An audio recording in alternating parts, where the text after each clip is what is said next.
Assalamualaikum warahmatullahi wabarakatuh.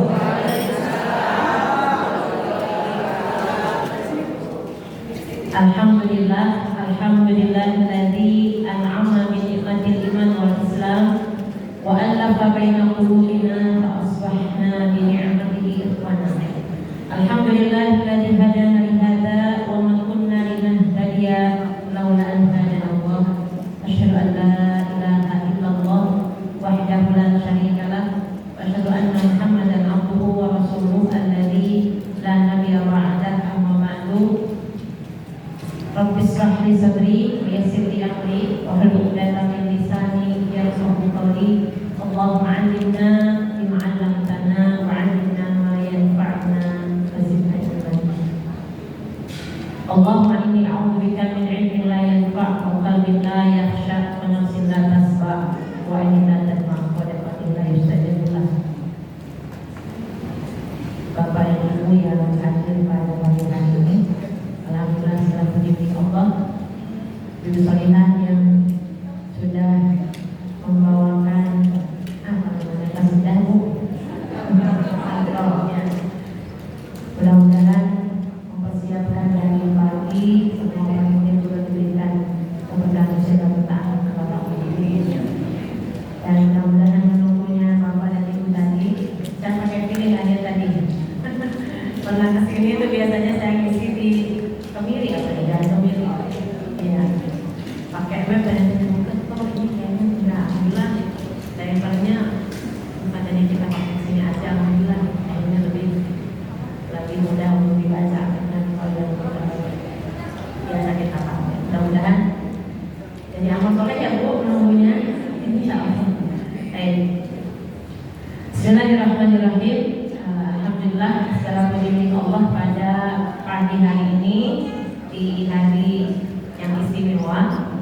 Kita berada di penghujung ya Bu, dari bulan Rajab, dan kita akan memasuki bulan Sya'ban. Ramadan, Rajab dan Sya'ban berarti sebentar lagi sudah tercium hawanya, wanginya insyaallah.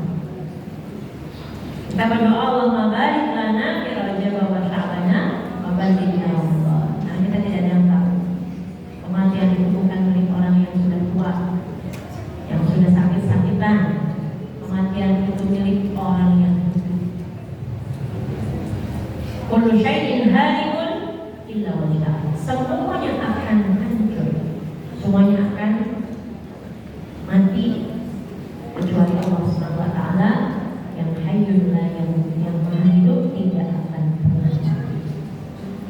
Kullu man 'alaiha fan wa yabqa wajhu rabbika dzul jalali wal ikram. Alhamdulillah pada pagi hari ini saya bisa lagi ke sini. Masjidnya pun namanya Masya Allah, mudah-mudahan yang hadir di sini mendapatkan limpahan rahmat Allah Subhanahu wa taala. Kita semua yang masuk surga dan Bu, siapa ya yang masuk surga? Semuanya yang masuk surga. Dan tidak ada yang menjamin bahwa yang bisa memasukkan kita ke dalam surga adalah amal kita. Tapi yang menjamin seorang mendapatkan nikmat masuk surga adalah rahmat Allah. Kita harus meminta terus rahmatnya itu dalam sholat kita. Warhamni karena yang lainnya kaitannya banyaknya ketika kita urusannya untuk di dunia. Nah, makanya kita sama-sama bersyukur kepada Allah bisa dipertemukan di sini. Mudah-mudahan kita semua yang hadir pada pagi hari ini diberikan keberkahan usia dalam ketaatan kepada Allah dan diwafatkan dalam keadaan Allah ridho kepada kita, diwafatkan dalam keadaan husnul khatimah. Amin. Sebelum kita masuk, kita sama-sama istighfar dulu. Astagfirullahaladzim, astagfirullahaladzim,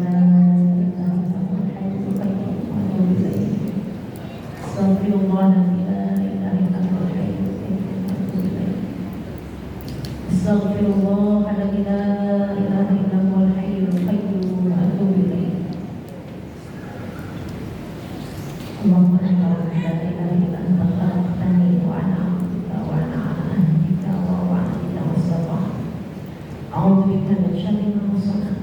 وقبول الحزن منك علي وأبوء بذنبي فاغفر لي فإنه لا يغفر الذنوب إلا أنت أستغفر الله لا إله إلا هو الحي القيوم وأتوب إليه. Gimana rasanya mulainya? Yang ada Al-Qurannya mulai berubah. Tema kita hari ini apa? Isra Mi'raj, mengingatkan keimanan kita dan takwa kita insyaallah. Di dalam Al-Quran Ibu Allah sudah hafal suratnya, ayatnya juga sudah hafal. Kalau Ibu setiap sudah baca Al-Kahfi, tetangganya Al-Kahfi, surat Al-Isra ayat 1, berkaitan dengan peristiwa yang luar biasa. Allah berfirman, A'udzubillahi minasyaitonir rajim. Bismillahirrahmanirrahim. Subhanalladzi asra bi'abdihi lailan minal masjidil haram ilal masjidil aqsa alladzi barakna haulahu linuriyahu min ayatina innahu was-sami'ul basir. Ya Allah Subhanahu wa taala berfirman, Subhanalladzi. Kalau ayat Al-Quran diawali dengan Subhana, berarti itu adalah kekuasaannya Allah. Kalau kita dengar kalimat Subhanallah, artinya apa Bu? Maha suci Allah. Kalau Ibu naik kendaraan, bacanya rumahnya yang pendek ya, Bismillahirrahmanirrahim. Dan ada Subhanalladzi sakhkhara lana hadza wa ma kunna lahu muqrinin wa inna ila rabbina lamunqalibun. Nah, di dalam ayat ini ada kalimat Subhanalladzi asra bi'abdihi lailan minal masjidil haram ilal masjidil aqsa alladzi barakna haulahu. Maksudnya Allah yang telah memperjalankan hamba-Nya. Jadi disebutkan hamba, tapi Allah menyebutkannya asra bi'abdihi, yang telah memperjalankan hamba-Nya, hamba Allah yaitu Rasulullah Muhammad sallallahu alaihi wasallam. Kelainan pada satu malam, berarti hanya satu malam. Kalau ukuran manusia satu malam itu selesai. Perjalanan dari tempat di mana Rasulullah tinggal, kan disebutkan dalam ayatnya Subhanalladzi asra bi'abdihi lailan minal masjidil haram ilal masjidil aqsa. Masjidil Haram di mana? Masjidil Aqsa di mana? Jauh. Orang sudah bilang lebih di sana, lebih jauh. Antara Mekah Madinah saja kalau pakai bis 8 jam. Pagi bisnya pelan-pelan. Sekarang ada kereta. Sebandung hanya bisa 30 menit. Kebayang nggak? Cuma satu malam perjalanan dari Masjidil Haram ke Masjidil Aqsa. Saya yang lumayan lama, masih gadis 4 tahun di Khartoum di Sudan. Tahun 2000 saya. Pokoknya saya harus pulang, harus sudah selesai ibadah haji. Mumpung dekat maksudnya. Tapi belum punya mahram, masih gadis kan? Dia bisa berangkat. Iya. Dan mahasiswa, pokoknya murah-murah. Jadi naik kapal laut, Pak. Nyebrang doang, Bu. 5:30, saya baca subuh. Subuhnya kalau musim ini jam 6. Berangkat dari pelabuhan tuh ke Jeddah aja, waktunya ya semalaman. Karena sebetulnya udah kelihatan pelabuhannya hanya kira-kira 6 jam, jam 12 berangkat, kelihatan dermaga.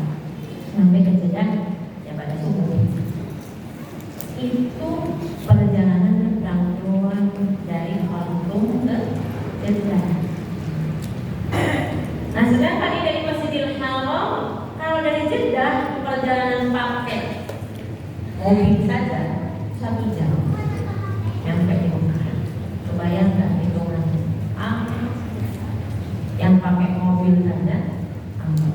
Ini semalam, makanya kalimat yang digunakan di dalam ayat ini subhanalladzi asra bi 'abdihi lailan minal masjidil haram ila masjidil aqsa alladzi barakna hawlahu.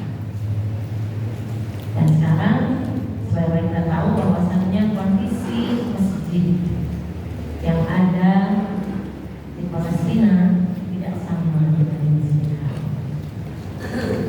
Sekarang membutuhkan doa. Kita tadi mengingatkan Ibu Solihah bahwa di sini jangan dilupakan Palestina. Di situ ada peristiwa besar yang kaitannya dengan amal ibadah yang utama, itu sholat, yang menjadi ukuran baik tidaknya amal kita. Maka dilihat dari sholat kita. Makanya Masya Allah mengingatkan kita dengan kalimat subhanalladzi asra bi 'abdihi lailan minal masjidil haram ila masjidil aqsa alladzi barakna hawlahu, yang Allah berkahi sendiri. Keberkahan negeri Palestina yang di sana ada Masjid Al-Aqsa, di situ ada Baitul Maqdis. Allah sudah menyebutkannya dalam Al-Quran. Hanya 2 masjid yang Allah sebutkan dalam Al-Quran, Masjidil Haram dan Masjidil Aqsa. Jadi ini menjadi perhatian. Sekarang banyak perhatian itu Masjidil Haram, karena kaitannya dengan ibadah umroh dan haji. Semoga yang dulu Masjidil Aqsa Allah perkenankan semua kita melakukan. Bisa bersujud, bisa sholat, bisa melihat bukti-bukti kekuasaan Allah di mana Rasulullah SAW pernah Allah perjalankan dari Masjidil Haram ke Masjidil Aqsa, dan kemudian peristiwa Mi'raj naik ke Sidratul Muntaha untuk mendapatkan perintah Allah. Ini yang harus kita ingat. Kenapa Allah ingin mengingatkan kita? Allah menyebutkan linuriyahu min ayatina. Allah ingin memperlihatkan kepada kita ayat-ayat kami, tanda kekuasaan Allah. Makanya banyak dalam ayat Al-Quran. Saya coba dulu, kenapa saya nggak pilih jurusan itu yang sama ketika saya S1. Dan beberapa suami ada urusan hadis ada, bagaimana S1 jurusan syariah, atau satu susah untuk perempuan susah belum. Hanya saya coba orang aja, ternyata ya dialah aja ke tafsir. Ketika mau buka lagi, Allah terima kasih. Coba kalau nggak ke tafsir, ini semakin gak banyak yang tak tahu. Wa min ayatihi, banyak kan dalam Al-Quran, dalam surat Rum coba nanti. Wa min ayatihi an khalaqalakum min anfusikum azwajan. Kalau dalam pernikahan pasti lewat ayat ini. Di sini linuriyahu min ayatina. Ibu siapa yang tahu? Jodohnya belakang rumah. Jauh kuliah kalau jodoh belakang rumah. Tahu-tahu dari dulu mau dipantengin gitu saja. Kuliah di Jakarta, juga di Bandung, Surabaya, ini jodohnya tetangga. Berpisah satu rumah. Baik, ini adalah pengingat saja, agar kita tahu bahwa di ujung ayat tadi peristiwa Isra Mi'raj Allah mengingatkan dengan sifat yang Allah miliki. Sebutkan innahu was-sami'ul basir. Allah Maha mendengar, Allah Maha melihat. Supaya kita tahu bahwa apapun yang kita ucapkan, apapun yang kita lakukan, gak dilihat sama suami. Apa yang dilakukan oleh istri, Allah tahu. Suami melakukan apapun di belakang istri, Allah tahu. Istri melakukan apapun di belakang suami, Allah tahu. Jadi jangan pernah hilang dari ingatan kita bahwa tidak akan pernah luput dari pengawasannya Allah. Itu bukan dengan keimanan. Nah, Ibu salihah, ketika kita berbicara tentang bagaimana seseorang itu harus menjadikan peristiwa yang ada dalam Al-Quran, peristiwa Isra itu bukan peristiwa yang ada dalam dunia. Kita jadikan ini peristiwa yang bisa meningkatkan keimanan dan ketakwaan kita. Ayo pernah mendengar sebuah hadis Rasulullah SAW. Beliau bersabda, "Jaddidu imanakum bila ilaha illallah."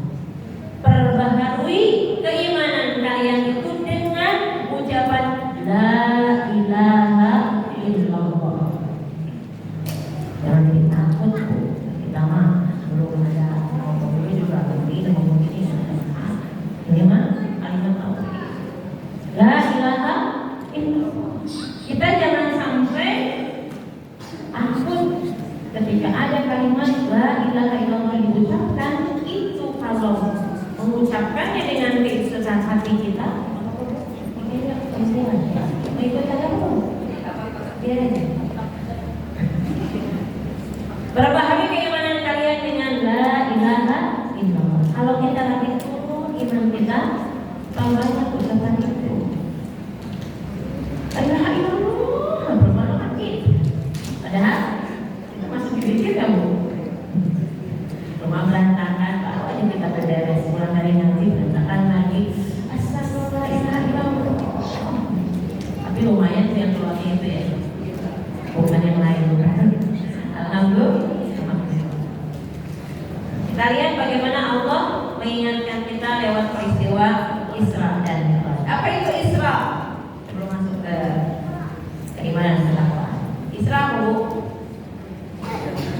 anda belajarnya kalau dulu ya, sekolah Isra itu perjalanan.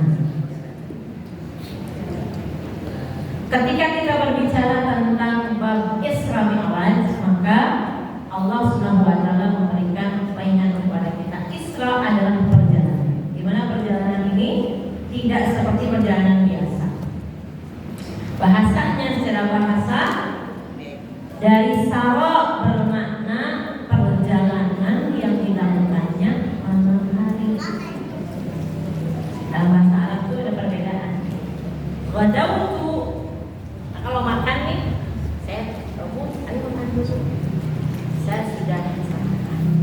Bahasa Inggrisnya beda. Bahasa Arabnya fatur. Makanya iftar itu makanan pertama saya bisa puasa. Iftar berbuka. Iya, jadi makanan yang masuk pertama kali setelah kita fasting, setelah kita berpuasa, setelah kita saum. Makanya fatur, diingat dulu. Hari asrama dulu fatur. Ada tuh tentang sobekin kumpulin nanti bawa ke utama. Fatur, oda, asya. Makannya berbeda. Ini perjalanan asra itu artinya perjalanan yang sara dilakukan pada malam. Itu secara bahasa. Sedangkan Isra di sini adalah perjalanan yang dilakukan oleh Rasulullah SAW, bukan sendirian. Bersamanya malaikat Jibril alaihissalam. Dari mana? Min Masjidil Haram, dari Masjidil Haram yang pertama. Ilal Masjidil Aqsa. Kenapa Masjidil Aqsa? Dalam surat Yasin, ibu kalau buka lagi, min aqsal madinati rajulun yas'a. Ada dari ujung kota, makanya Masjidil Aqsa di ujung. Nah, jangan pernah kita lupakan. Ini adalah satu peristiwa yang luar biasa.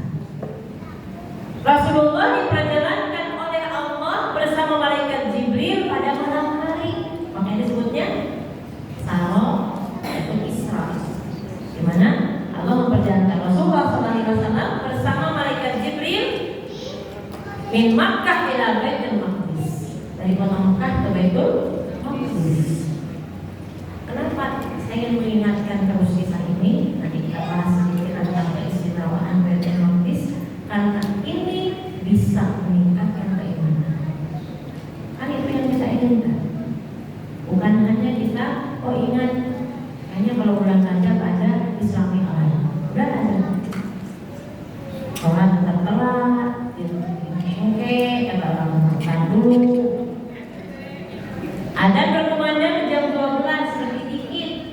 Kita kalau belum jam 1, jam 2 pada belum sholat. Ya.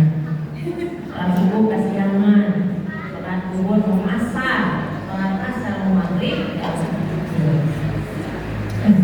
Sholat maghrib mau isya, isya ketiduran, kita pengen masuk surga kemana? Ya, maka diingatkan peristiwa ini.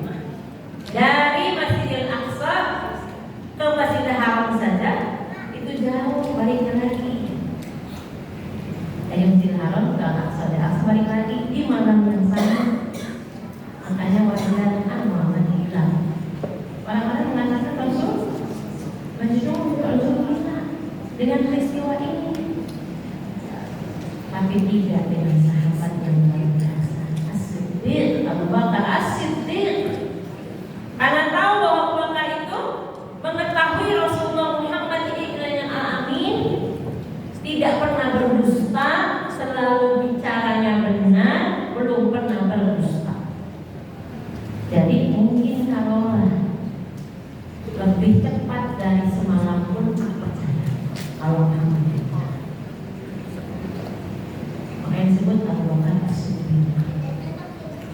Padahal ayahnya Abu Bakar namanya Abu Quhafah, putranya Abu Quhafah. Tapi dikenal dengan Abu Bakar As-Siddiq karena peristiwa itu.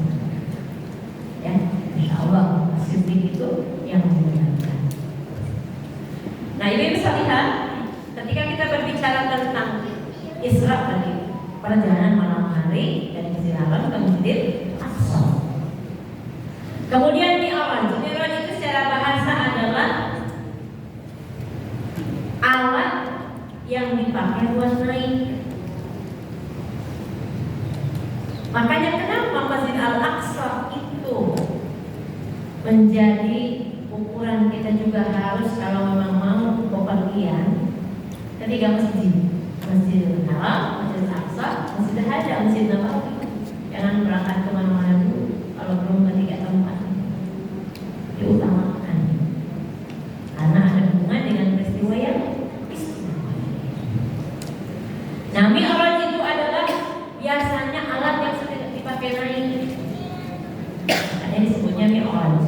Ada peristiwa Mi'raj disebutkan tangga khusus yang digunakan Nabi untuk naik dari bumi kemudian menuju ke atas langit, dan tempat naik ada di bumi Baitul Maqdis. Berarti Baitul Maqdis itu ada unsur surganya. Di Masjidil Haram juga ada unsur surganya. Di Masjid Nabawi juga ada unsur surganya. Bukan main-main.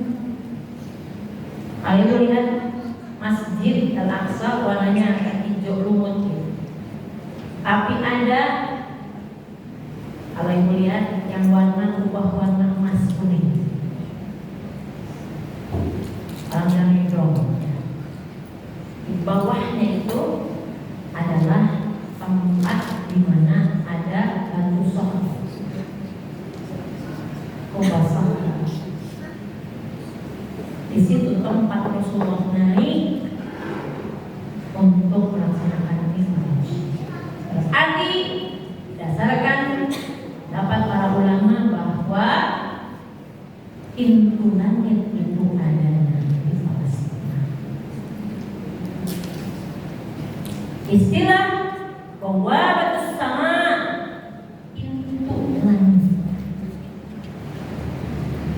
Sekarang Palestina dalam posisi berdoa. Gaza butuh perhatian dan doa. Jangan sampai ada seorang muslim atau muslimah ngapain sih mikirin Gaza?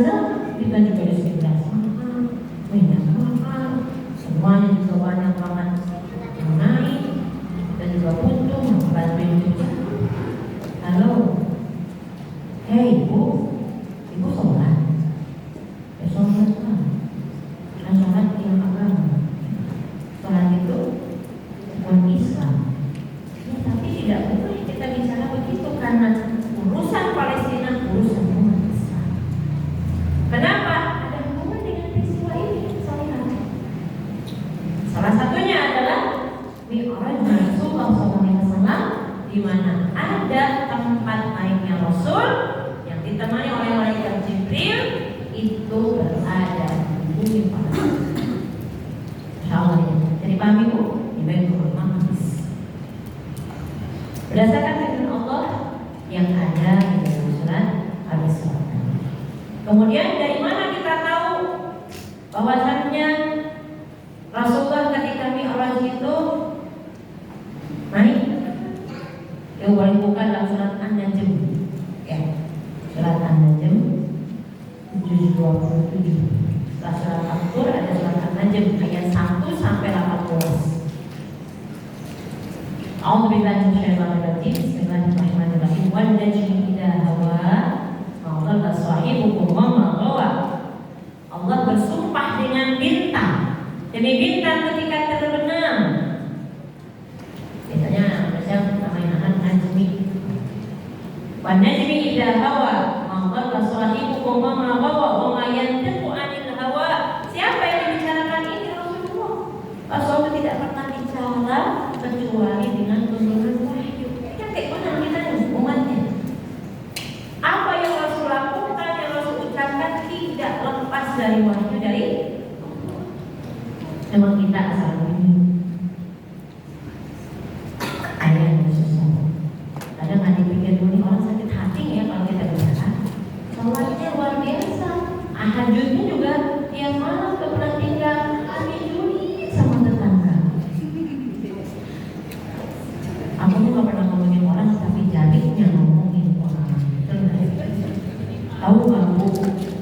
Ibu ini kan begini. Iya. Yang kedua ini dosa. Saya nggak tahu Bu, tapi yogi, yang kedua ini dosa. Ya kan? Benar nggak Bu? Itu kan, ya kan?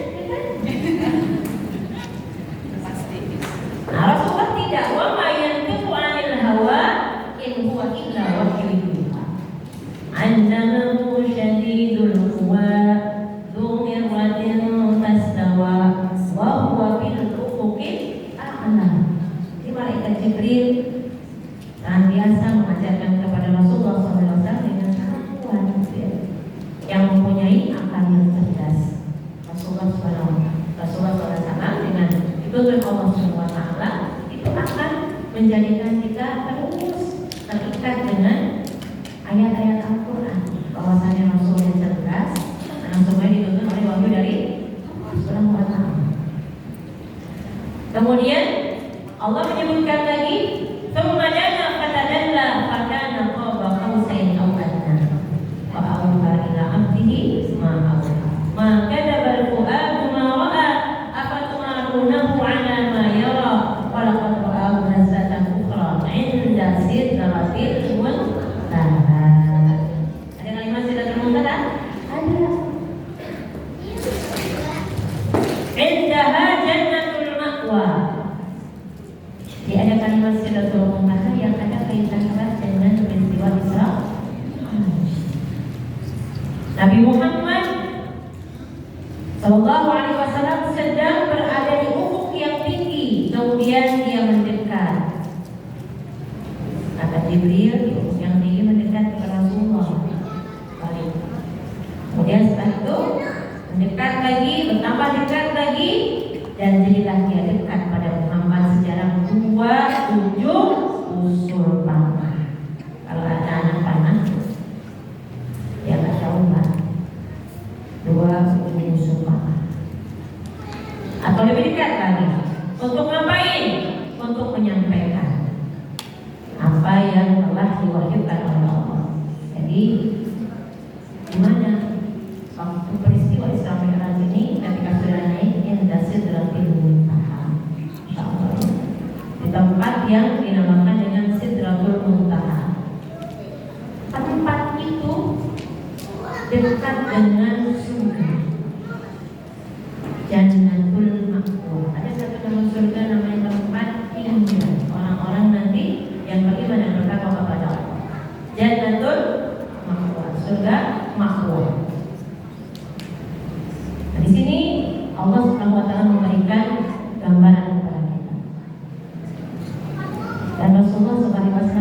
bisa berpaling dari yang dilihatnya itu, tidak bisa melampauinya. Semuanya itu dalam kuasa Allah. Diperlihatkan sekilas saja.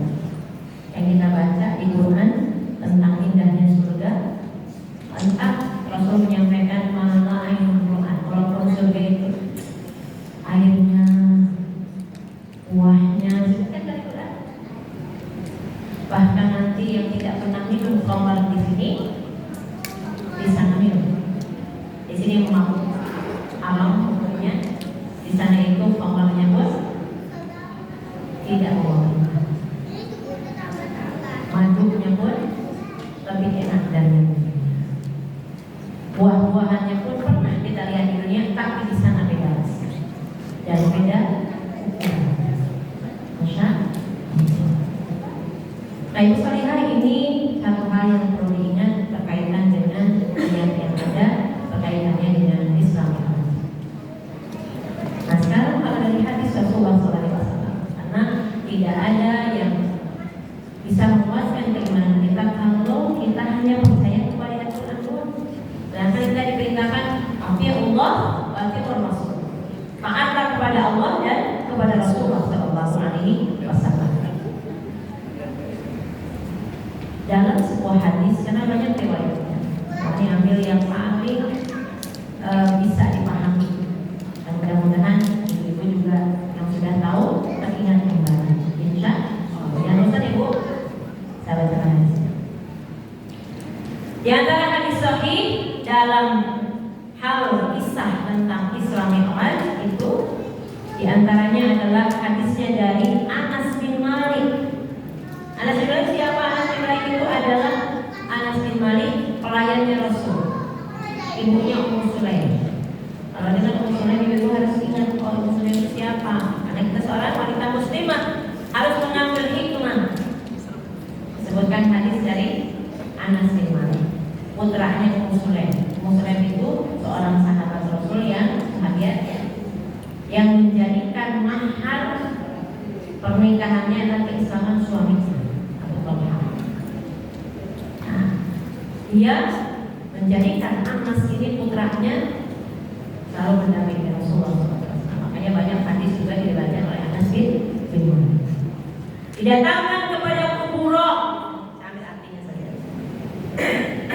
Ketika peristiwa Isra Mi'raj terjadi, didatangkan kepada Kubura satu kendaraan, disebut kuda bukan, disebut oleh bukan. Buruk, hewan putih yang sangat panjang, lebih besar dari keledai, tapi lebih kecil dari bilqon. Bilqon, ya kuda kan, ya. Dia meletakkan telapak kakinya di ujung pandangannya, di ujung langkahnya. Jadi ini kendaraan yang diperlihatkan kepada Rasulullah SAW. Maka saya pun menungganginya sampai tiba di Baitul Maqdis. Lalu saya mengikatkannya di tempat yang digunakan untuk mengikat tunggangan oleh para nabi. Berarti Baitul Maqdis itu adalah bumi para nabi. Kita bukan sepele ketika kita membela Palestina. Karena di situ tempat para nabi dilahirkan, para nabi hidup, bahkan para nabi diwafatkan. Nanti kita akan sebagian disebutkan siapa saja yang ada di sana.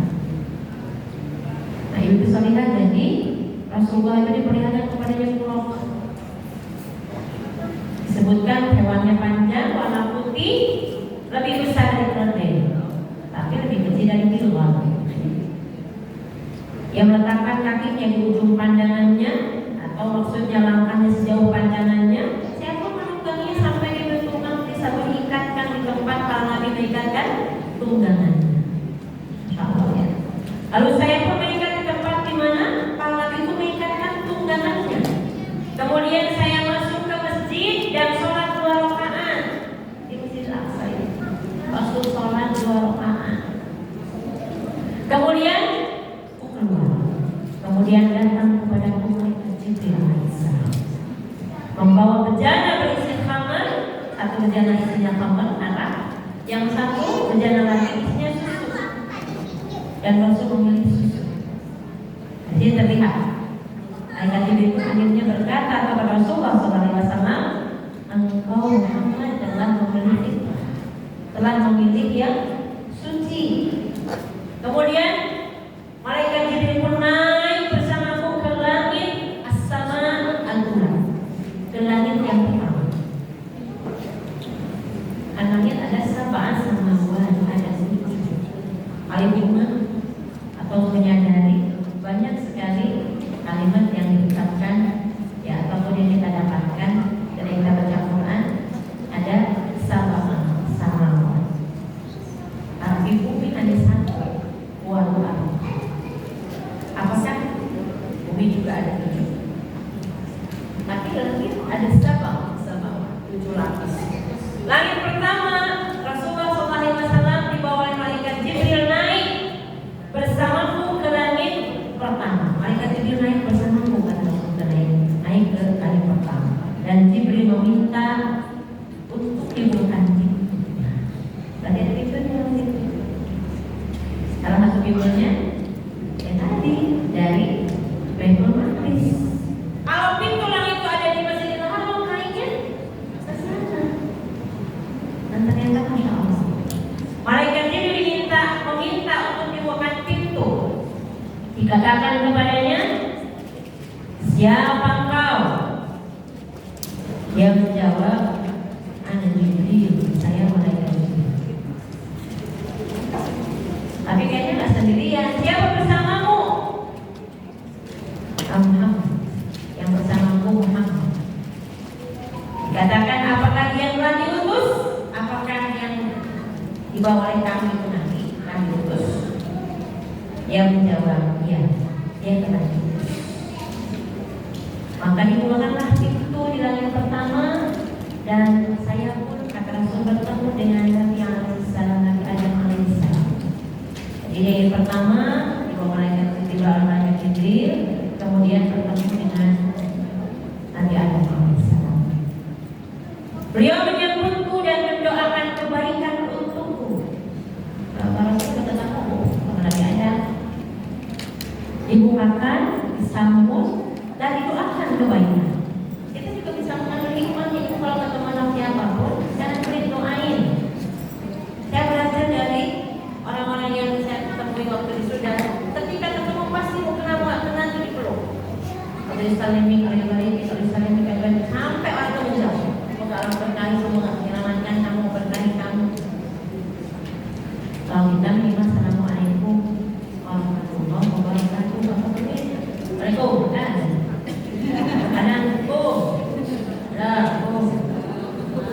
Di anak-anakku punya doa, assalamualaikum warahmatullahi wabarakatuh.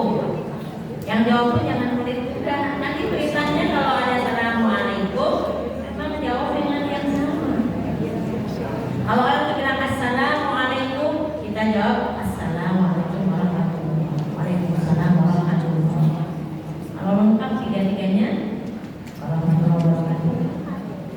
Amris berdasarkan dari ini. Baru ketemu kan sama Malaikat Jibrilnya, baru ketemu kan dengan Nabi Adamnya. Masya Allah. Dan ini doakan oleh Nabi Adam. Beliau menyambutku dan mendoakan kebaikan untukku. Kemudian kami naik lagi ke langit yang kedua. Lalu Jibril alaihissalam pun meminta dibukakan pintu serupa dengan yang tadi. Siapa kamu? Saya Jibril. Siapa bersama kamu? Muhammad. Dia menjawab lagi, apakah dia telah diutus? Iya, dia telah diutus. Terus begitu. Dan akhirnya di langit kedua Rasul bertemu dengan Nabi siapa? Nabi Isa alaihissalam. Jadi di langit yang kedua saya bertemu dengan Nabi Isa bin Maryam. Berarti ingat ya, di langit pertama ketemunya Nabi pertama. Di langit yang kedua adalah Nabi sebelum Rasulullah SAW. Jadi dari oh, yang pertama ketemu Nabi Adam, yang kedua ketemu Nabi Isa alaihissalam bin Maryam. Tapi nggak sendirian.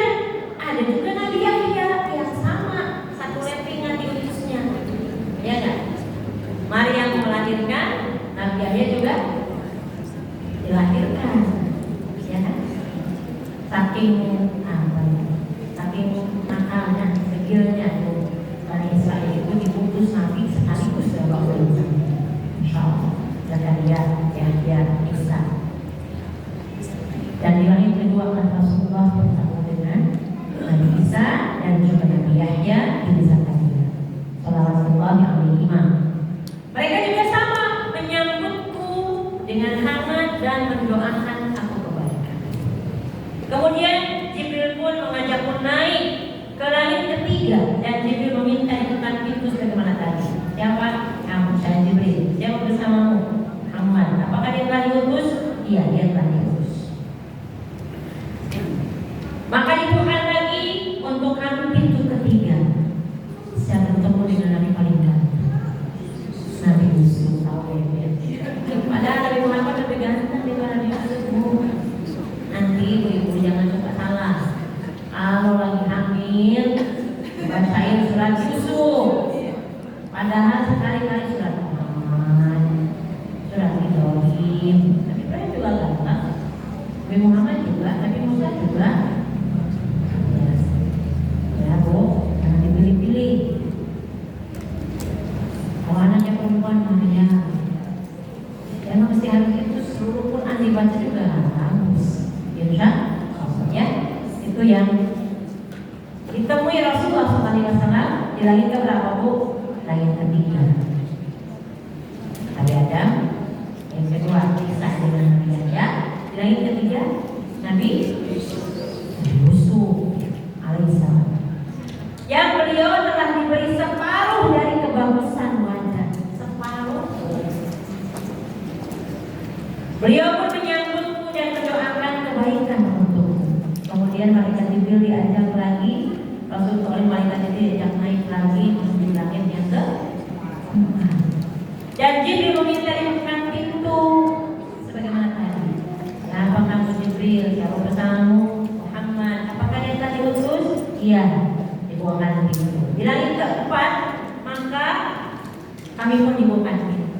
Dan aku bertemu dengan Nabi Idris alaihissalam. Beliau menyambutku, beliau mendoakan kebaikan untukku. Allah berfirman yang artinya dan kami telah mengangkatnya ke martabat yang tinggi.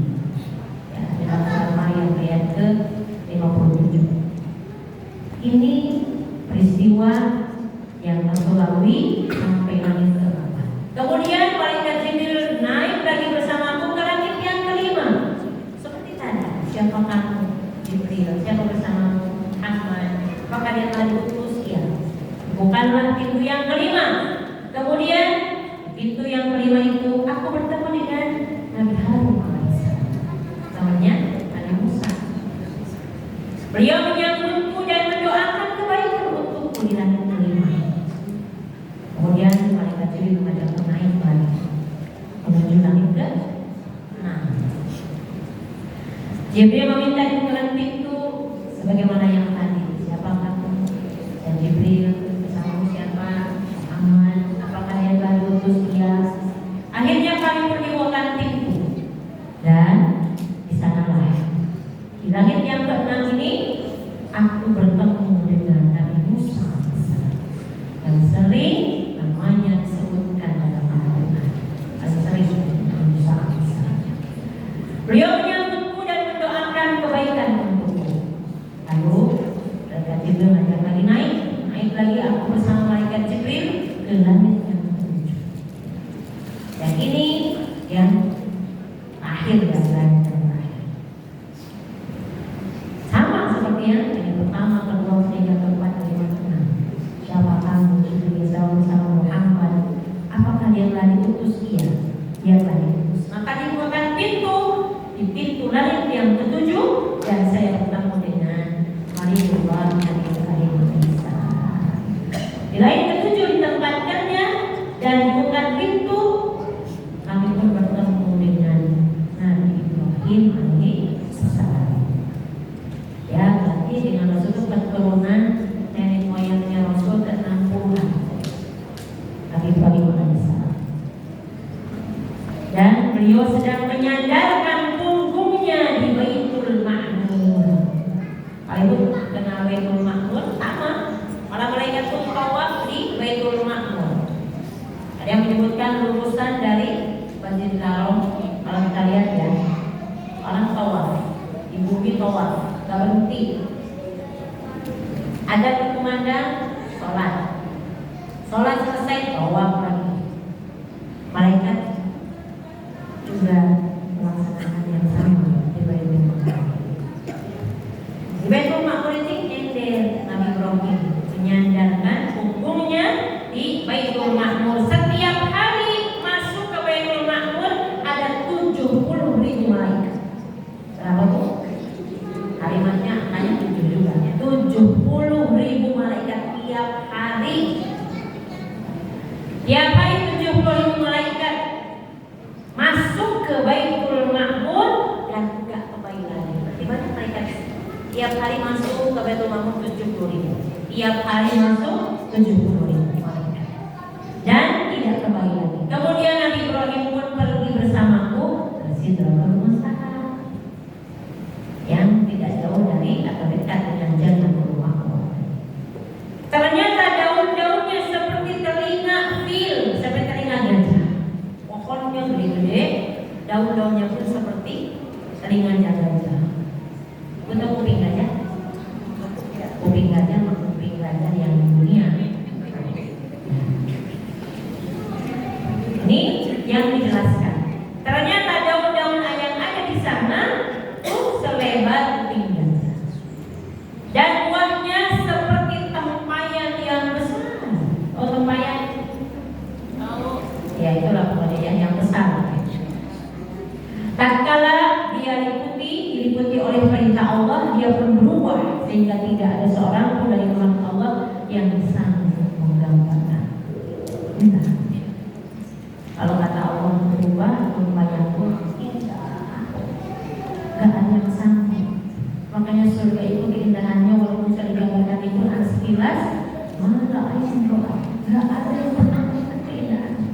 Walaupun itu sadar atau mendengar keindahan, walau kata Allah bisa terlintas benak kita pun nggak ada. Saking indah. Lalu Allah mewahyukan kepadaku apa yang Dia wahyukan. Allah mewajibkan kepadamu 50 sholat sehari semalam. Lalu 50. Coba kalau nggak tawan. Yang orang sholat dari bagian ini kan. Buka siangan, burung asar, asar maghrib, isya, tiduran. 50 sholat sehari semalam. Kemudian saya turun menemui Nabi Musa alaihissalam. Berarti Nabi Ibrahim kan di langit ke-7. Terus akhirnya insya Allah ketemu dengan Nabi Musa. Lalu dia bertanya, apa yang diwajibkan Tuhanmu atas kamu, atas umatmu? Saya menjawab, 50 sholat, 50 sholat. Dia berkata, balik lagi, kembalilah kepada Tuhanmu, kembali kepada Allah dan mintalah keringanan, karena semuanya umatmu itu tidak sanggup, maka tidak akan sanggup. Balik lagi. Jangan kembali. Nabi Musa alaihissalam. Sungguhnya saya telah menguji dan mencobanya kepada Bani Israel. Bani Israel respect. Beliau bersabda, maka saya pun kembali kepada Rohku, kepada Tuhanku. Saya berkata, ya Tuhanku, ringankanlah untuk umatku. Maka ini dikurangi yang dari 50 sholat itu dikurangi dari 5 sholat. Kemudian saya kembali kepada Musa lagi. Allah mengurangi untuk 5 sholat dari 50 itu. Dia berkata, umat tidak akan mampu mengerjakannya 45. Balik lagi. Akhirnya setiap sholat pahalanya, tapi ya apa-apalah 5 sholat. Umatmu tidak akan sanggup. Wahai Muhammad, semuanya ini adalah 5 sholat sehari semalam. Setiap sholat pahalanya 10, maka semuanya 50 sholat. Jadi ini yang kalau dibacakan hadisnya kita akan nangis. Begitu sayangnya Allah kepada kita. Dari 50 sholat, lagi balik lagi, umatmu akan kuat. Dia berkata, semuanya umatmu tidak akan mampu mengerjakan mintalah keringanan. Terus saya pulang balik ke Allah, pulang balik ke Musa, pulang lagi, sampai akhirnya dikasih terima. Waktu sholat itu pun sehari semalam. Yang Muhammad sunnah ini adalah 5 sholat. Jadi kalau kita lagi ini 5 sholat sehari semalam. Dan untuk umatmu setiap satu hari 10. Tubuh 2 rakaat, tapi palanya kalau sempurna dapat 10. Maka semuanya 50 sholat. Barang siapa yang meniatkan jelek lalu dia tidak mengerjakannya, maka tidak ditulis dosa baginya. Itu dengan hadis itu. Kalau kita baru niat kejelekan, baru niat Allah diapain niat kita ketemunya enggak, atau ketemu tapi jauh, jadi sudah melakukan kejelekan dan itu. Tapi kalau kita punya niat baik, ya Allah, ada acara nih, bagi aroma, ada infak, biasanya cuma 10.000 sama 20.000, ketinggalan bukan. Dan akan saya begitu aja deh, jangan doang. Nama itunya doang. Ya Allah, saya ini mau tidur, dapat dari sini kamu, ya Allah sini kamu, dapat dari kursi, aku anak saling kelas. Kamu surat Al-Qur'an dibaca. Semua yang kita bisa hafal dibaca. Sampai tertidur. Sebelumnya kita niat, ya Allah bangunkan saya jam 3, jam tahajud. Jam 3 bangun, alarm juga bunyi, soalnya bangunin. Kita tanya, bentar lagi kan baru jam 3. Kan sebelumnya juga 4:30. Akhirnya tertidur. Bangun-bangun jam 4 masih kurung kamar 15 menit. Atau jam itu tidak kelongaan. Kan lumayan masih tidur. Saya harus kita ingat kembali bahwasanya rahmat Allah itu masih luas dan dosa kita, tapi jangan jadi alasan. Ini yang terjadi. Barang siapa yang punya niat jelek tapi nggak dilakukan, nggak gitu. Nah ini ada di hadis tentang Ismawi al-Hajj. Dan dia tidak mengerjakannya, maka ditulis satu kejelekan. Kalau dia jelek tapi nggak dilakukan, nggak ditulis. Tapi dilakukan hanya satu kejelekan. Kalau kejelekan. Kemudian saya turun, saya bertemu Nabi Musa lagi, saya pun menceritakan mereka dikurangi sampai minimal waktu sholat sehari semalam, dan setiap sholat nilainya 10. Jadi tetap 50. Tapi sholatnya hanya 5 waktu. Tapi satu sholat dihitung nilainya 10. Kalau sebelumnya rakaat pertama nunjukan, nangkuk, rakaat kedua itu sujudnya 2 kali, apa sekalinya. Allahu Akbar, Bismillahirrahmanirrahim. Harusnya baca Fatihah dia udah buru-buru aja belum Fatihah. Pas rakaat kedua sholat maghrib Fatihah. Benar? Sering. Makanya harus banyak sholat sunnah. Sholat maghribnya begitu kita ya, supaya ditututin bolong-bolong dari sholat wajibnya. Makanya Masya Allah, barang siapa yang ingin mengingatkan lagi bagaimana rahman rahimnya Allah di peristiwa ini, Masya Allah, Rasul turun menuju Nabi Musa dan menceritakan semuanya. Dia berkata, kembali kepada Tuhanmu, minta keringanan, gak akan mampu, uang itu gak akan mampu. Ini tangan kita kembali, Musa minta Rasul untuk kembali. Siapun berkata, sungguh saya telah kembali kepada Allah, sampai saya pun sampai malu kepadanya. Aku udah bolak-balik Musa, sampai aku malu, kata Rasul kepadanya. Ayahnya Rasul kepada kita, coba kamu mau kan biar aja kan sesuatu ini, biar tapi tidak dilepas Rasulullah. Bolak-balik sampai saya malu. Hadis riwayat Muslim di 1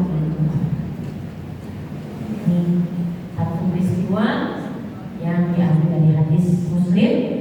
Silahkan kalau melengkapnya ada juga dalam Sahih Bukhari, tapi ini yang bisa kita ambil.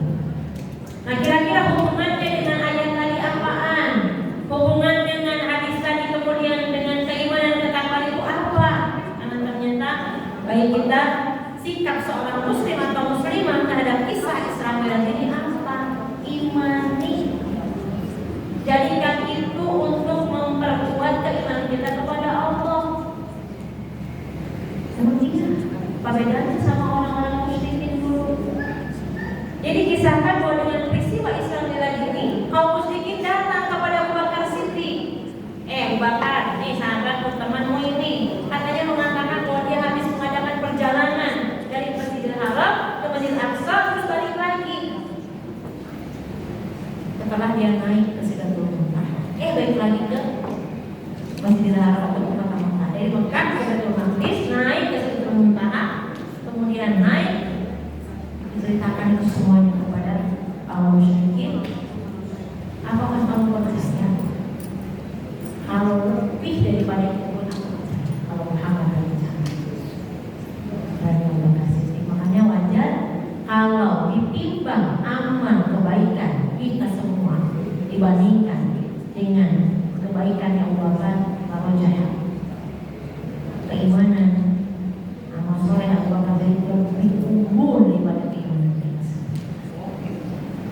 Pada Abu Bakar Siddiq ini, ketika andaikan kakiku yang kanan sudah masuk ke surga dan kaki kiri masih belum, saya belum tahu cari jaminan atau tidak. Bahwa ada orang-orang yang masuk surga itu dipanggil namanya oleh semua pintu surga. Apakah ada yang demikian itu? Ya Rasulullah ada. Dan salah. Kita mau dijamin belum? Rasul menyebutkan Abu Bakar fil jannah, Umar fil jannah, Utsman fil jannah, Ali fil jannah, Talha fil jannah. Ada 10 mubasyirin fil jannah. Kita belum dapat. Karena kita belum dapat, maka kita harus serius minta surga. Ya Allah, sama kira ini paling bawah juga jangan. Ya Allah, masukkan aku surga Firdaus yang paling tinggi dengan hati. Karena Rasulullah mengingatkan kalau kalian minta surga, fas'alul jannata wal firdaus. Maka minta surga yang paling tinggi itu surga Firdaus. Maaf, saya teringat saya dengan ini sudah ada di dalam akhirat yang saya tidak lupa. Dia tidak pernah lupa minta surga Firdaus. Ya Allah, nggak ada siapa-siapa kalau habis bercanda. Ya Allah, saya pengen surga Firdaus. Ya Allah, kalau boleh pantas nggak pantas yang mau surga Firdaus. Saya suka komentar ini mana nih? Syaratnya banyak. Ya kita Allah maha baik. Allah maha rahmatnya juga luas. Ya Allah, masukkan aku surga Firdaus. Masya Allah, tiap hari. Saya kalau lagi minta surga itu juga harus malu. Tapi harus minta. Bahkan jangan pelit. Doakan suami, doakan anak cucu dengan kita agar menjadi ahli surga, supaya kita dapat berkumpul lagi, reuni lagi, disuruh tentang mobilin di depan-depan yang berhadapan. Kalau kita sama-sama iman kepada Allah, takwa kepada Allah, maka akan bersama-sama di surga. Kehebatannya, kekuatan ketakwaan dan kesolehan itu karena keimanan yang kuat dalam hati kita. Mudah-mudahan kalau ternyata yang paling tinggi keimanannya itu orang tua, tapi sama-sama iman dengan anak cucunya, maka hadiahnya akan dialhaqna bihim dzurriyyatahum wa ma'adana dan suatu dijelaskan bahwa nanti akan disejajarkan mana anakku, ya Allah, dan cucuku semua mereka juga aku bikin, aku buat, aku tanamkan keimanan. Akhirnya disatukan dengan orang tua. Coba kalau di dunia anaknya di Bandung, yang satu di Surabaya, orang tuanya di sini di Purwokerto, jauh, bisa ditelepon, jauh di Coba kalau di akhirat tempatnya cuma dua, surga dan neraka. Sudah kan? Peristiwa ini harus menguatkan keimanan kita kepada Allah, memperkuat ketakwaan kita kepada Allah. Bahwa ternyata rahman rahimnya Allah, kita diberikan perintah oleh Allah sholat. Keuntungannya buat siapa? Kita, bukan untuk Allah. Kita nggak sholat pun Allah berkurang kok. Kekuatannya, kemahabesarannya, azza wa jalla, Allah tidak berkurang karena kita nggak ibadah kepadanya. Tapi kita yang butuh dengan Allah. Makanya harus kita ridho, beriman, menerima peristiwa yang luar biasa ini. Isra dengan keimanan. Dan kita beriman dan mengimani sepenuh hati kita bahwa peristiwa itu benar. Masa sih tak ada lagi muncul? Yang ada kita ajak anak cucu kita, keluarga kita untuk sama-sama memperkuat keimanan dengan terus menjadikan Al-Quran sebagai pedoman hidup kita. Karena sih semuanya ada. Alhamdulillah. Kamu udah pegang ini selalu. Dikit lagi. Siap. Dikit lagi ya Bu. Nah hikmahnya itu supaya kita bisa sama-sama menjadikan peristiwa ini menambah keimanan kita dan ketakwaan kita kepada Allah Subhanahu wa Ta'ala. Itu cerita sebagai bentuk kepedulian kita kepada tempat yang pernah dijadikan oleh Rasulullah SAW sebagai tempat Isra dan Mi'raj. Kalau Masjidil Haram, insya Allah ibu-ibu yang sudah umroh atau haji, mudah-mudahan haji terkabul, umrohnya makbul. Yang belum, secepatnya Allah memberikan kemudahan untuk ibadah kepada kita. Adapun Masjidil Aqsa, kenapa penting kita menjadikan ini sebagai sarana untuk memperkuat keimanan? Oh, ternyata ini benar adanya. Ini bukti sejarah yang memperkuat tanda kekuasaan Allah sehingga bisa memperkuat keimanan kita kepada Allah Subhanahu wa Ta'ala. Apa keistimewaannya? Alladzi barakna haulahu, dari Baitul Maqdis atau Palestina, negeri yang diberkahi. Diberkahi apanya? Keberkahan adalah, aku juga berkah, mending rezeki banyak tapi nggak tahu berkahnya, atau rezeki banyak dan berkah. Banyak dan berkah.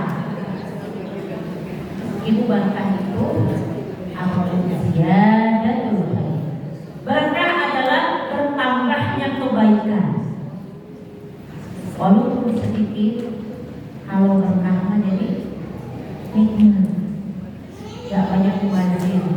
Coba yang rezekinya banyak, di jeruk, di pangkal, semua orang rezekinya di mana-mana, tapi dibuang-buangin. Gak jadi pengkaruan jadi akhirat. Ada yang makanannya banyak, lapar makan, beli ini beli itu, masuk kulkas lagi, masuk lagi, angetin, buang aja ke sampah. Dan ini kayaknya nggak berkah. Kalau berkah itu waktunya berkah, sedikit tapi berkah. Rezekinya juga sama, sedikit tapi berkah. Nah, keberkahan Baitul Maqdis ini sangat melimpah. Al-Tafsir menyebutkan bahwa keberkahannya mencakup dua hal. Ada hissiyah, ada ma'nawiyah. Kalau lahan pertanian di kita ada pacaklik yang di Palestina. Di Palestina walaupun dihancurkan terus oleh Zionis, itu gak kapok orang Palestina, nanam lagi, tumbuh lagi. Bahkan kalau kita strawberry kecil-kecil di sana begitu sih, strawberry paling gede dari sana, salsa, anggur paling enak juga di sana, kurma juga sama, zaitun, minyak zaitun yang paling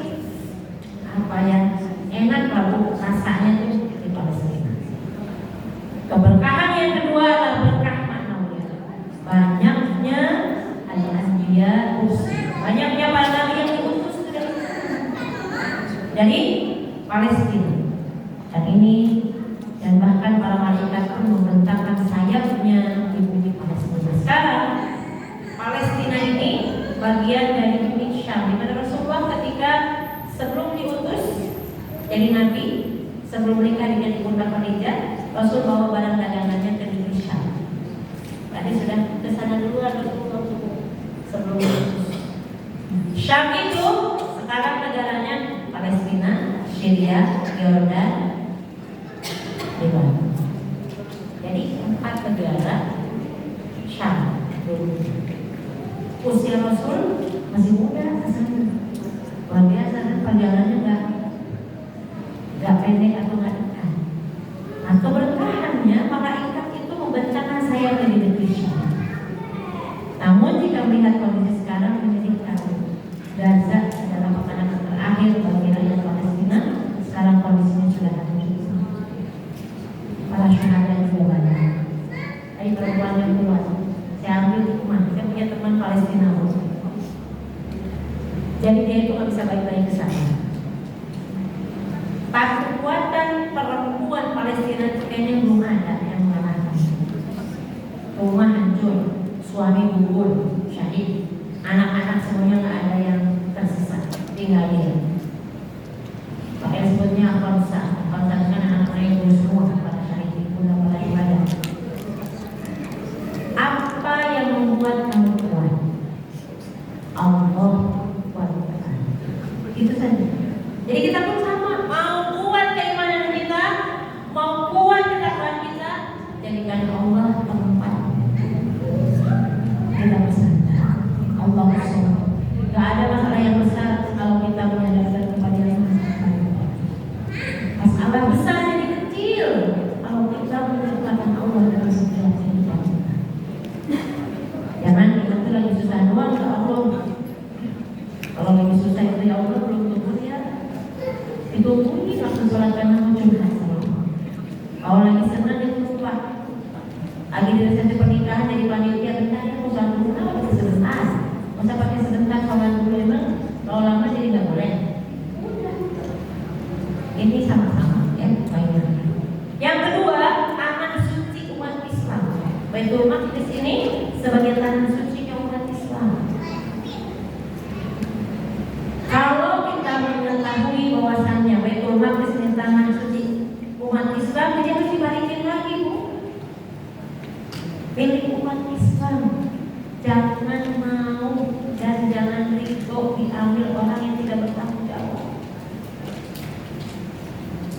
Dalam surat Al-Maidah ayat 21, Bani Israil disuruh masuk. Wadkhulu al-ardhal muqaddasah allati kataballahu lakum wa la tartaddu. Silakan kalian masuk ke negeri yang disucikan itu Baitul Maqdis. Tapi syaratnya satu, jangan murtad. Kalau masih muslim, sok cicil diam di situ. Wa la tartaddu. Itu masalah apa itu? Sejarah menjelaskan. Al-Quran memberitakan kepada kita. Wala tartaddu ala adbarikum fatanqalibu khasirin. Jangan kalian balik mengganti akidahnya kepada Allah, terus akhirnya berpaling.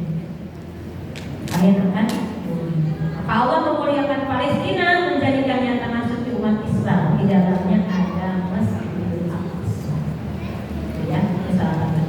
Kemudian selanjutnya adalah negerinya kaum muslimin. Ibu kisah Nabi Sulaiman yang sekarang sih kalau ibu lihat Masjidil Aqsa kayak utuh saja begini.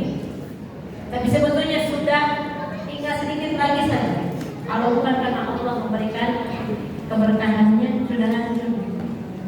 Karena sudah terus digali di bawahnya. Dicari Haikal Sulaiman oleh orang-orang Zionis. Jadi yang dibolehkan sholat di Masjidil Aqsa itu perempuan yang sudah kuat. Yang muda-muda dilarang, nggak boleh. Ini yang terjadi sekarang. Padahal dulu Nabi Sulaiman alaihissalam itu kan seorang nabi yang berdakwah kepada ratu. Makanya Raja Sulaiman punya kekayaan,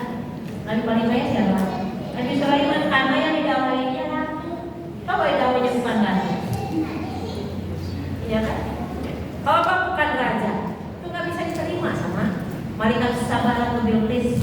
Ukurannya memang ada Bilqis, namanya malaikat sabar. Kata kita coba kok musuh, nggak ada nama malaikat di Quran. Jadi bukan fokus ke nama. Ternyata Nabi Sulaiman ini dalam surat An-Naml ayat ke-44, qalat rabbi inni dhalamtu nafsi. Ini perkataan malaikat Sabah. Negeri Sabah itu di Yaman. 2 bulan perjalanan ketika menuju ke Palestina, ke Baitul Maqdis untuk memenuhi undangan. Itu berkahnya buru-buru dia nggak hadir di apel pagi. Mana buru-buru nggak hadir? Awas ya kalau ketemu nanti sebelih umatnya.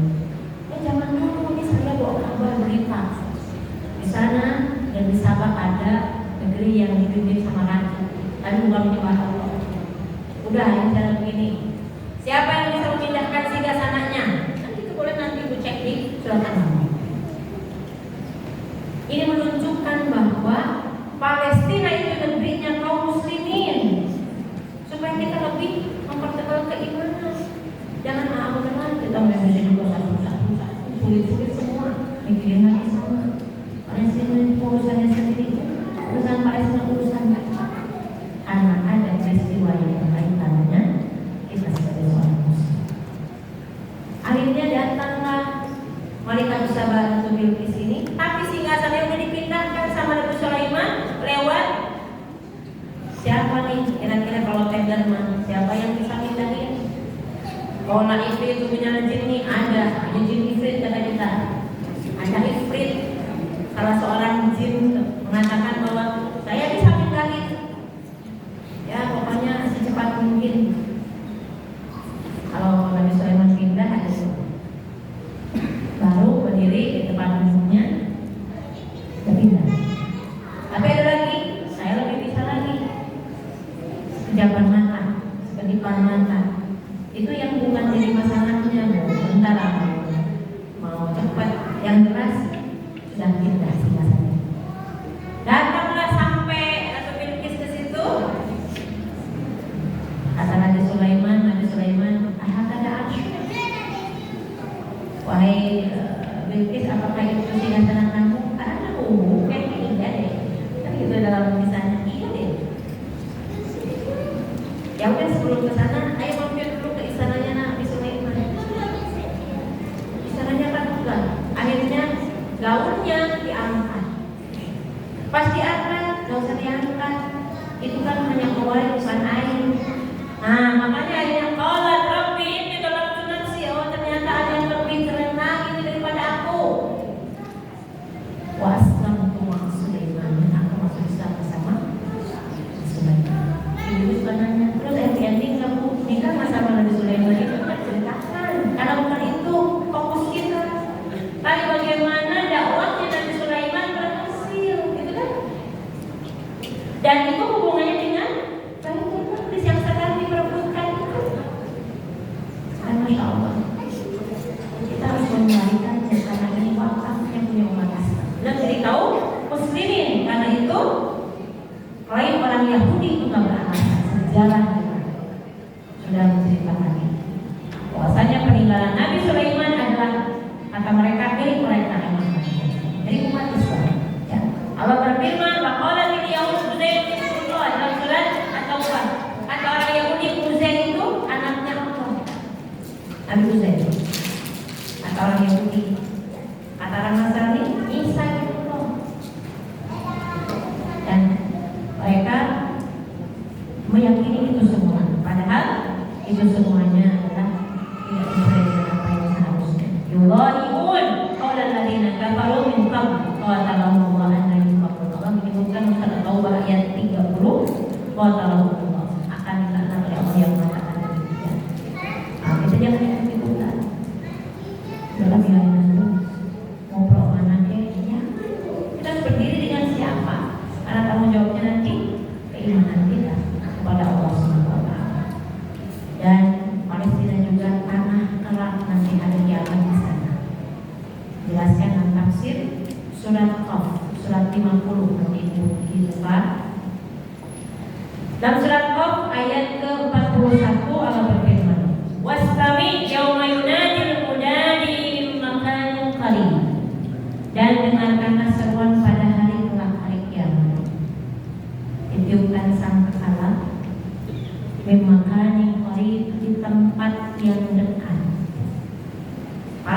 tafsir menyebutkan bahwa penyeru itu malaikat Israfil.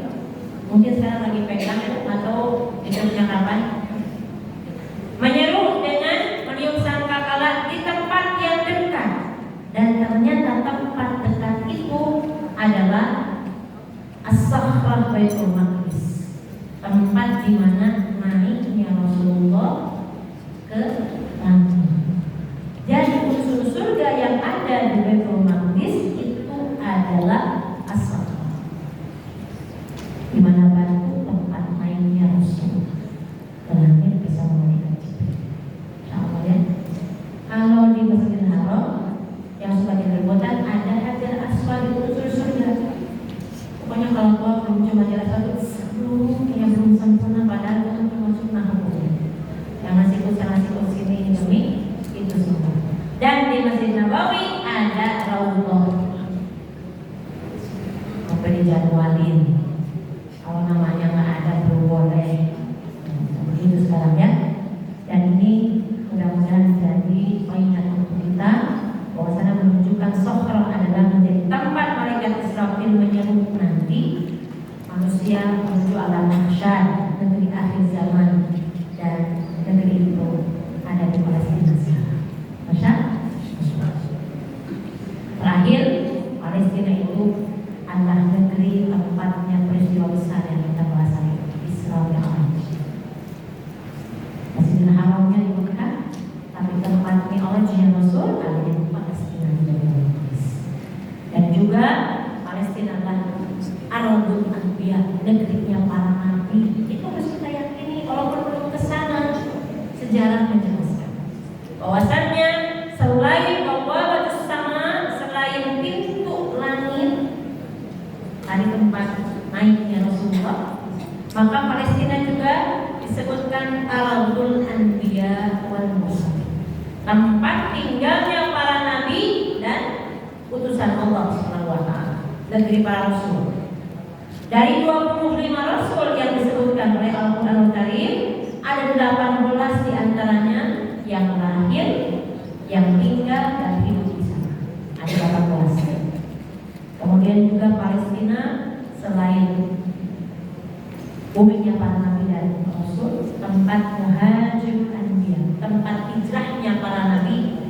Nabi Lut ketika akan dibalikkan bumi yang di dalam perut bumi lebih baik daripada yang di atasnya karena mereka menyalahi fitrah umatnya Nabi Lut,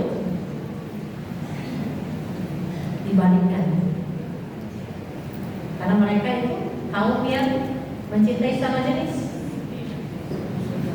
Sebelum ada azab Allah, maka Nabi Lut itu diberikan utusan, ada malaikat yang mengasih tahu, ayo keluar, sungguhnya ya janji Allah itu akan datang dan janjinya semakin dekat. Kapan?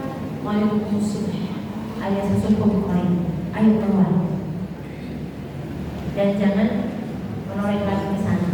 Tapi istrinya bagian dari yang mendukung hal-hal yang sebetulnya bukan fitrah, menyalahi fitrah. Nah ini akhirnya diminta hijrahnya kemana? Ke Palestina. Muhajir Anbiya, tempat hijrahnya para nabi. Ketika didustakan para nabi, maka tempat hijrahnya ke Palestina. Ketika Nabi Musa juga sama, hijrahnya ke Palestina. Dan ini menjadi tempat hijrah para nabi. Di antaranya Nabi Ibrahim, Nabi Musa, Nabi Lut, banyak. Ya, salah satunya di kota Quds ada Nabi Daud, Nabi Sulaiman, Nabi Zakaria, Nabi Yahya. Di kota Al-Quds Nabi Ilyas, Nabi Ilyasa, Nabi Zulkifli. Kalau di Yerusalem, tempat sekarang nih dikenal Yerusalem, ada Nabi Isa, ada Nabi Khidir yang ada dalam surat Al-Kahfi. Ya. Kemudian Al-Khalil, ada Nabi Ibrahim, tempatnya di Al-Khalil. Sekarang dikenal dengan Hebron. Ya, Al-Khalil.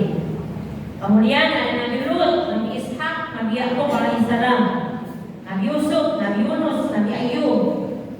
Kemudian ada tempat namanya Jericho. Jericho itu ada Nabi Musa.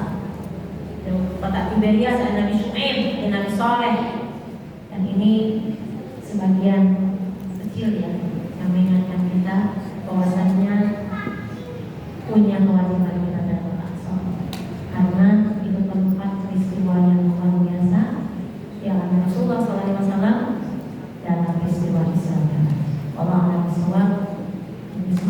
terus karena keimanan tepat waktu perlu dirawat. Kita tutup dengan ayat terakhir dalam surat sebelum al-Isra tadi, surat An-Nahl ayat ke terakhir. Ada bu? Ya, itu untuk kita jadikan sebagai pengingat. Ada bu? Surat An-Nahl surat ke-16. Ada? Surat An-Nahl ayat terakhir. Apa kata Allah dalam surat An-Nahl? A'udzubillahi minasyaitonir rajim. Bismillahirrahmanirrahim. Innallaha ma'al ladzina taqaw wal ladzina hum muhsinun. Sesungguhnya Allah akan bersama dengan orang-orang yang bertakwa dan bersama dengan orang-orang yang selalu berbuat baik. Jadi intinya kita harus menjaga hablum minallah wa hablum minan nas. Jangan sampai kita sholat di waktunya jalan, kita belajar fikih sholat yang hatam, sholat sunnahnya juga bukan dengan duha, tahajudnya, rawatibnya, tahiyatul masjidnya, sholat sunnah yang kalau kita tidak habis wudu, ingin kayak bilang sebelum wudu, tapi ternyata ada yang kita lupakan.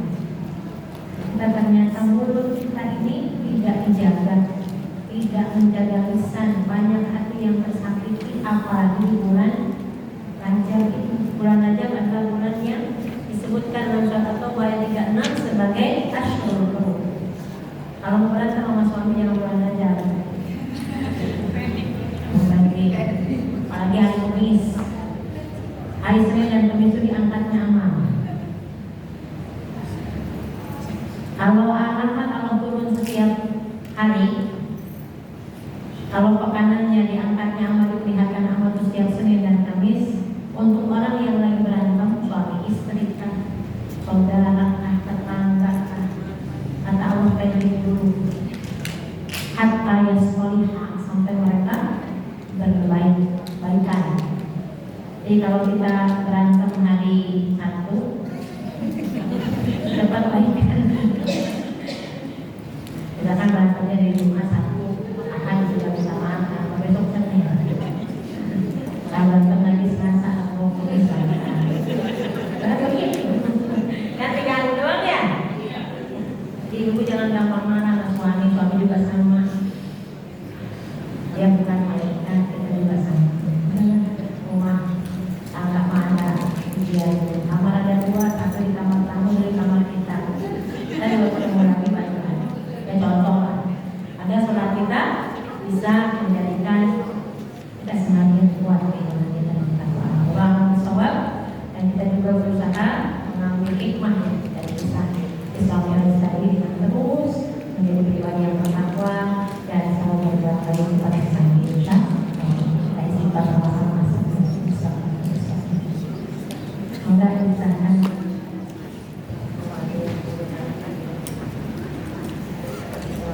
Ibu-ibu